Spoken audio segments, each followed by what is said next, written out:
Good morning. It's Thursday. It's the 30th of April, and our reading is from Psalm 127, verse 1.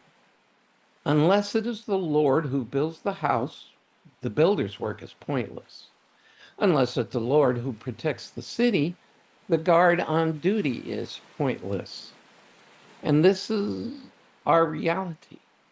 Unless we depend on the Lord, whatever work we do is meaningless unless we're doing it for Him. See, this is the difference.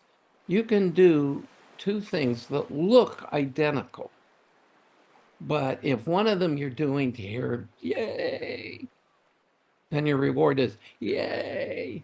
And that's it. And that means really it's pointless. But if you're doing it for the Lord, then it has eternal worth. It's not pointless. And the pointlessness here is from God's perspective. Because from people's point of view, yay, means it isn't. But from God's point of view, it is. And that's the rewards, the Bema Seat judgment, wood, hay, stubble, gold, silver, precious stones. It's whatever the motivation is for our works. And if our motivation is self-grandizement, the approval of the world, whatever, then whatever approval we get, however good we feel about ourselves, that is the reward. But if we want to hear God say, well done, then our desire needs to be that whatever we're doing to glorify Him, to please Him. And that will be part of how we enjoy Him forever. And look, we're multi-motivational. We do things for many reasons. And I tell people, as long as your primary reason is to be who God's called you to be, don't look at the rest of them too closely. Way back in the day, when God first called me to ministry, my attitude was, hey, I want people's approval, which is a bad reason to go into ministry. And so that kept me out for a long time. But then God said, look, I gave you these certain skills, and so I expect you to use them.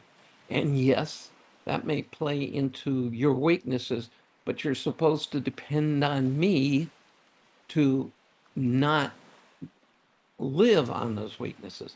And yeah, sure, there are still times when part of me is saying, oh, how come I didn't get the recognition?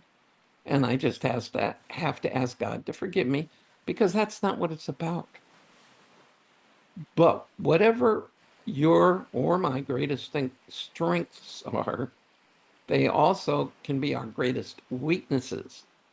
But our strengths come from God, and He expects us to use them and depend on Him, not to let the weakness side take control.